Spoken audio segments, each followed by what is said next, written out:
Bollywood silver screen presenting hidden figures. ये एक सच्ची बायोग्राफिकल मूवी है।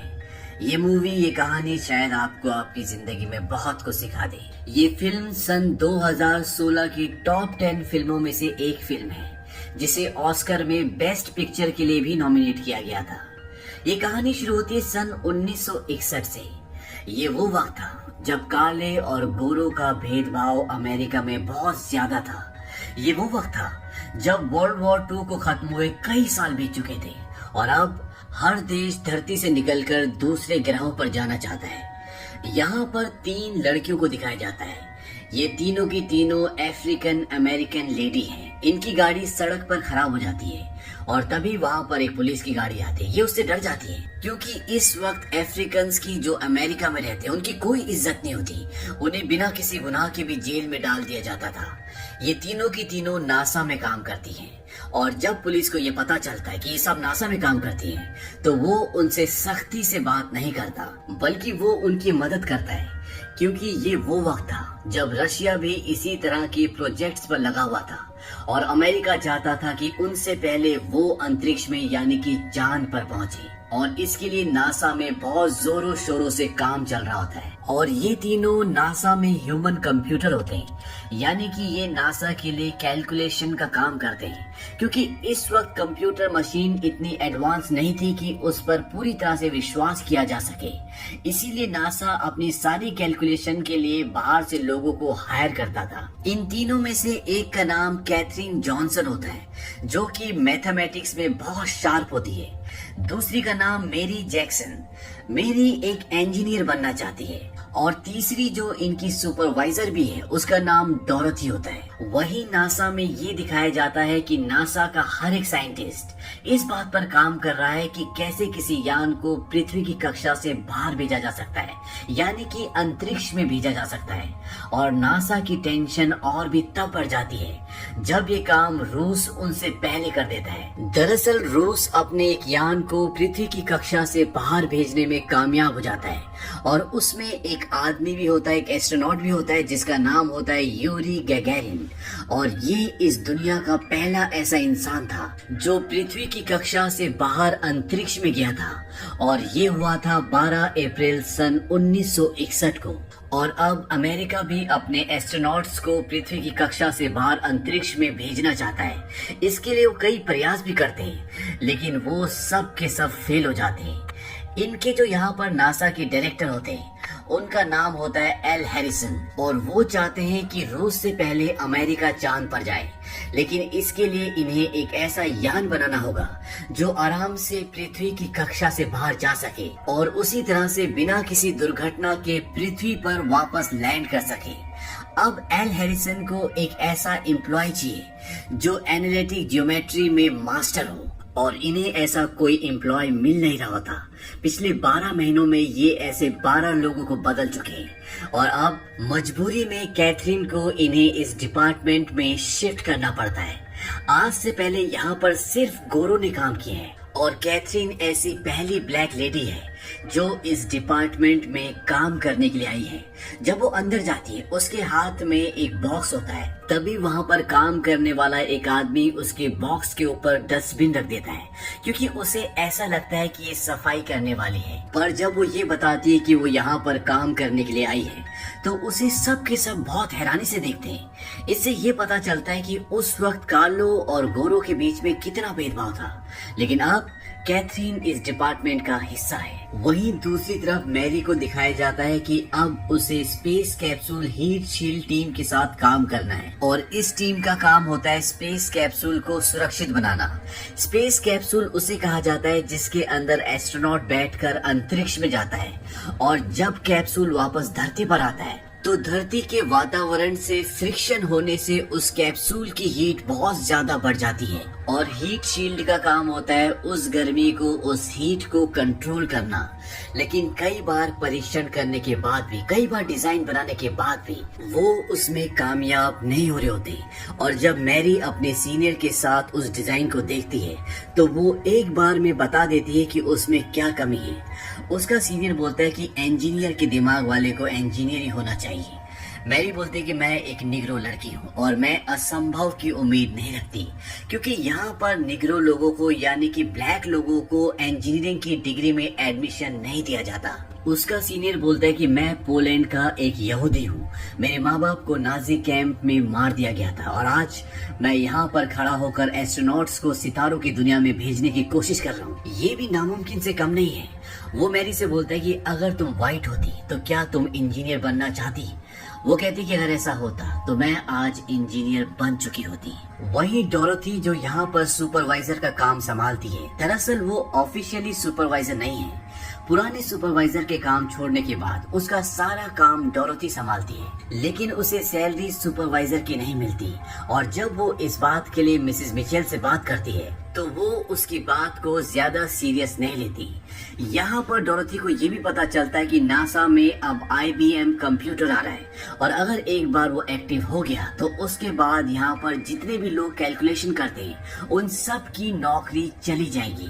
और वो ये बात कैथरीन और मैरी को लंच टाइम में बताती है, लेकिन साथ में वो ये भी कहती है कि इन मशीन्स को ऑपरेट करने के लिए कोई ना कोई इंसान तो चाहिए होगा और अब एक ही रास्ता है कि हमें इस काम को सीखना होगा।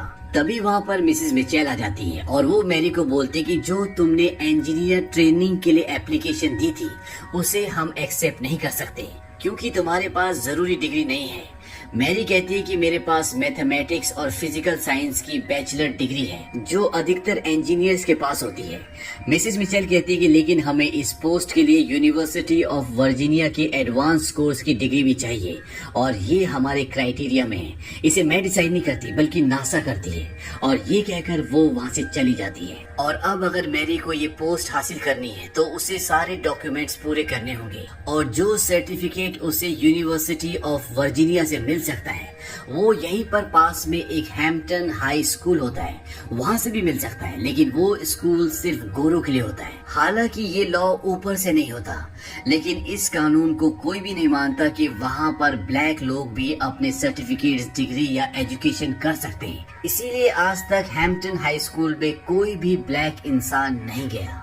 लेकिन मैरी किसी भी हालत में वहाँ पर एडमिशन लेके अपने डॉक्यूमेंट्स पूरे करना चाहती है, इसीलिए वो कोर्ट में जाती है क्योंकि अगर जज ने उसे वहाँ से ग्रीन चिट दे दी तो उसे वहाँ पर एडमिशन मिल जाएगा। जज उसे कहता है कि तुमने एडमिशन के लिए पिटीशन दर्ज की है, लेकिन तुम्हें पता होना चाहिए कि हैम्पटन हाई स्कूल गोरों का स्कूल है।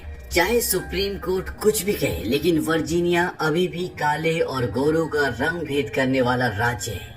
मैरी कहती कि मैं आपसे कुछ कहना चाहती हूँ। वो कहते कि आप अपने परिवार में पहले थे जो US नेवी में गए, आप पहले थे जो यूनिवर्सिटी गए और आप पहले स्टेट जज बने जिसे 3 गवर्नर से चुना। जज कहता है कि आप कहना क्या चाहती हैं?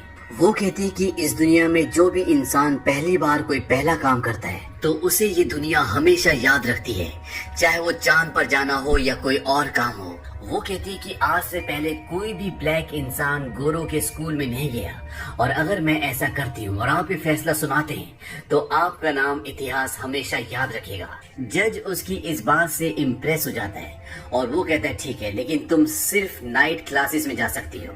और इस बात से मैरी को खुशी होती है क्योंकि अब वो नासा में इंजीनियर बन सकती है। वहीं दूसरी तरफ डोरोथी अब IBM मशीन को समझना चाहती है, उसकी प्रोग्रामिंग सब कुछ सीखना चाहती है ताकि वो उसे ऑपरेट कर सके और वो इसके लिए लाइब्रेरी से बुक चुरा के ले आती है क्योंकि जिस लाइब्रेरी में वो बुक होती है वहाँ पर ब्लैक लोगों को जाना मना होता है। इस वक्त में ब्लैक लोगों के लिए बहुत ज्यादा रिस्ट्रिक्शन थी।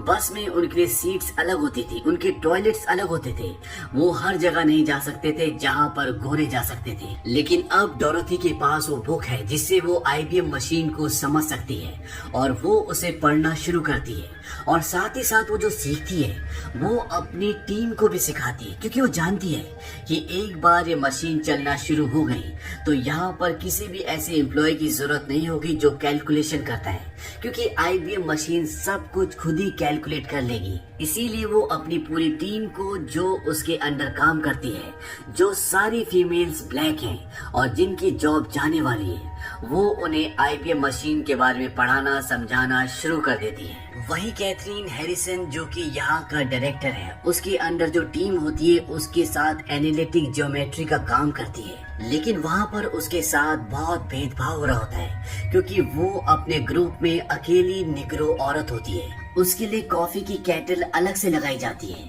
क्योंकि उनका स्टाफ नहीं चाहता कि जहाँ से कॉफी वो लोग पीते हैं वहाँ से कैथरीन भी पिए।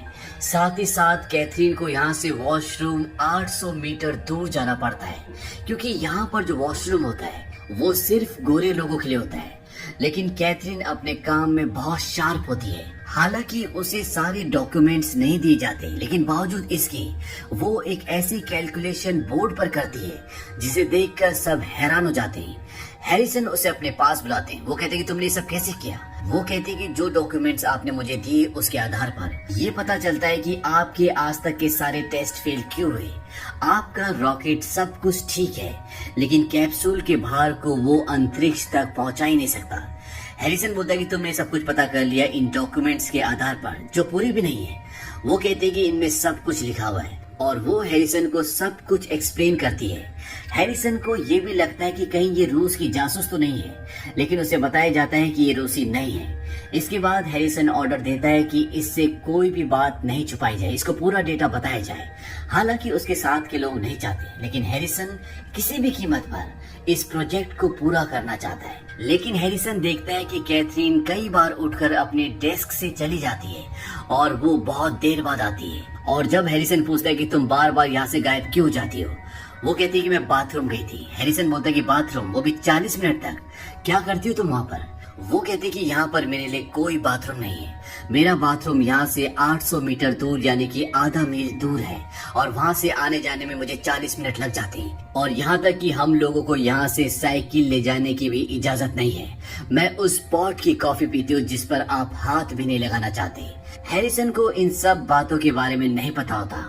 वो उसके पॉट से वो स्टिकर निकाल देता है जिस पर ये चिट लगा होता है कि ये काले लोगों के लिए। और इसके बाद वो वॉशरूम के बाहर जाता है जहाँ पर बोर्ड लगा होता है कि यहाँ पर सिर्फ गोरे लोग जा सकते हैं। हैरिसन उसे उखाड़ कर फेंक देता है और कहता है कि आज के बाद यहाँ पर कोई भी जा सकता है क्योंकि नासा में सिर्फ हुनर की जबान बोली जाती है। वहीं दूसरी तरफ डोरोथी भी अब आईबीएम की पूरी जानकारी ले चुकी है और आईबीएम मशीन अब नासा में आ जाती है। लेकिन जब नासा वाले उसे स्टार्ट करते हैं तो उनसे स्टार्ट नहीं होती और जब वो वहाँ से चले जाते हैं तो डोरोथी वहाँ पर आती है और वो उसे स्टार्ट कर देती है। इससे उन्हें समझ में आ जाता है कि डोरोथी के पास आईबीएम की नॉलेज है और बाद में डोरोथी को यहाँ का सुपरवाइजर बना दिया जाता है। लेकिन डोरोथी एक शर्त रखती है। वो कहती है कि उसके साथ जो उसके 30 को वर्कर्स हैं उसे उनके साथ यहाँ पर काम दिया जाए क्योंकि उन सब को आईबीएम की नॉलेज है। डोरोथी ने सबको सब कुछ सिखा दिया होता है और मिसेस मिचेल उसकी शर्त को मान लेती है। वो डोरोथी को यहाँ का सुपरवाइजर बना देते हैं और साथ ही साथ मिसेस मिचेल पहले डोरोथी को सिर्फ डोरोथी बोलती थी, लेकिन अब वो उसका नाम इज्जत से लेती है। वही नासा से पहला एस्ट्रोनॉट अब पृथ्वी की ऑर्बिट पर जाने के लिए तैयार है और उसका नाम होता है जॉन ग्लेन। कैथरीन कहती है कि मैं इस पर अभी से काम करना चाहती हूँ। उसके जो डायरेक्टर होते हैं जिनका नाम हैरिसन है, वो कहते हैं कि ये नंबरों को सही जगह लगाने का काम नहीं है बल्कि हमें एक नया गणित इजाद करना होगा। कैथरीन कहती है कि मैं कर सकती हूँ। हैरिसन उसके पिछले काम को देखकर उसे इजाजत दे देते हैं। अब ये लॉन्च तो आराम से कर सकते हैं, लेकिन इनके सामने सबसे बड़ी चुनौती होती है कि उसे वापस लाना और इसे ये एक नाम देते हैं गो नो गो, यानी कि जाओ न जाओ। नासा के मुताबिक इनका कैप्सूल जिसके अंदर जॉन ग्लेन होंगे, जब वो पृथ्वी के चक्कर लगा रहा होगा तो उसकी गति को सही समय पर और सही तरीके से कम करना होगा और जो चक्कर वो अंडाकार तरीके से लगा रहा है उसे इन्हें सेमी सर्कल में डिवाइड करना होगा और उसके बाद उसे वापस पृथ्वी पर लाया जा सकता है। और ये गणना बिल्कुल सटीक होनी चाहिए क्योंकि अगर ये वक्त से पहले उसे पृथ्वी के अंदर दाखिल करते हैं तो उसमें हीट बढ़ जाएगी, उसमें आग लग जाएगी और अगर इन्हें देर हो गई तो वो पृथ्वी के कक्ष में दाखिल हो ही नहीं पाएगा और लगातार अंतरिक्ष के चक्कर लगाता रहेगा और ये इनके लिए सबसे बड़ा चैलेंज होता है, जिसे नाम देते हैं गो नो गो, यानी कि जाओ ना जाओ। अब कैथरीन अपना काम शुरू कर देती है, लेकिन उसे यहाँ काम में एक प्रॉब्लम और हो रही होती है, क्योंकि बार बार एक कैप्सूल का वजन, उसके लॉन्च का टाइम, जगह बदल रहे होते हैं, जिस वजह से मैथमेटिक्स की पूरी कैलकुलेशन बदल जाती है और जो भी काम कैथरीन करती है वो सब खराब हो जाता है। कैथरीन मिस्टर हैरिसन को बोलती है कि मैं भी ब्रीफिंग में जाना चाहती हूँ।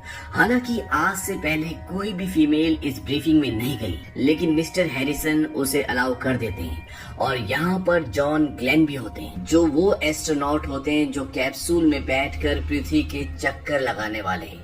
और जब वो कैथरीन की कैलकुलेशंस को देखते हैं तो वो उससे बहुत इम्प्रेस होते हैं, क्योंकि कैथरीन अपने काम में बहुत शार्प होती है। लेकिन अभी भी जो इनकी कैलकुलेशन का तरीका होता है उससे ये बिल्कुल सटीक आंकड़े नहीं पा रहे होते हैं। और कैथरीन बताती है कि शायद हमें नए गणित की जरूरत ही ना पड़े, पुराने से काम चल जाए।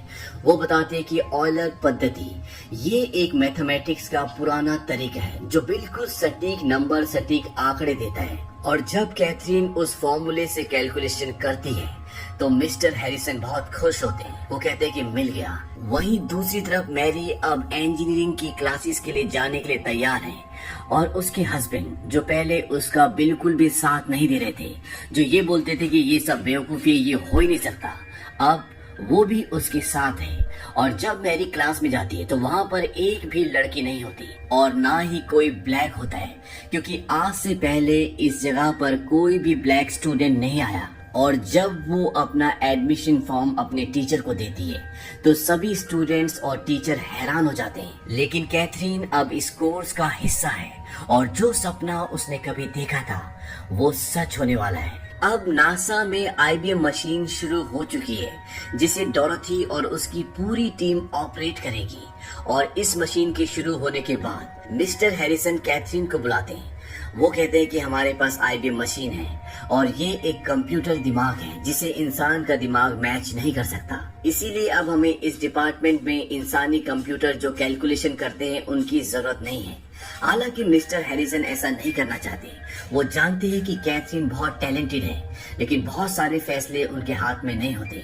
वो कैथरीन को सॉरी भी बोलते हैं। कैथरीन कहती है कि मैं समझती हूँ और कैथरीन को उसके पुराने डिपार्टमेंट में भेज दिया जाता है। और अब वो दिन आता है जब पृथ्वी की कक्षा से बाहर एक इंसान जिसका नाम जॉन ग्लेन है वो जाएगा। लेकिन जब ये लैंडिंग की गणना उसकी कैलकुलेशन को चेक करते हैं जो IBM मशीन से मिली होती है, तो वो कल के मुकाबले आज बिल्कुल अलग होती है। इस बात से मिस्टर हैरिसन परेशान हो जाते हैं, क्योंकि अगर कैलकुलेशन बिल्कुल सटीक नहीं हुई तो ये लॉन्च नहीं कर सकते, जिसका पूरा दुनिया इंतजार कर रही है। मिस्टर हैरिसन जॉन ग्लेन को कॉल करके बताते हैं कि कल के मुकाबले नंबर आज अलग हैं। जॉन ग्लेन कहता है कि वो लड़की जिसका नाम कैथरीन है, अगर वो बोल दे कि नंबर सही है तो मैं जाने के लिए तैयार हूँ, क्योंकि मैं जानता हूँ उसका दिमाग तेज है, वो अपने काम में शार्प है। और मिस्टर हैरिसन जो उनके पास आंकड़े होते हैं उसे चेक करवाने के लिए कैथरीन के पास भेजते हैं। कैथरीन उसकी पूरी कैलकुलेशन करके मिस्टर हैरिसन के पास जाती है और उसकी कैलकुलेशन के आधार पर अब लॉन्च हो जाता है। और कर्नल जॉन ग्लेन, जो कि एक कैप्सूल में जिसका नाम फ्रेंडशिप 7 है, उस पर बैठकर पृथ्वी के चक्कर लगा रहे। वो अंतरिक्ष में है और वो पहले अमेरिकन बनते हैं जो ऐसा करते हैं। और ये दिन होता है 20 फ़रवरी 1962।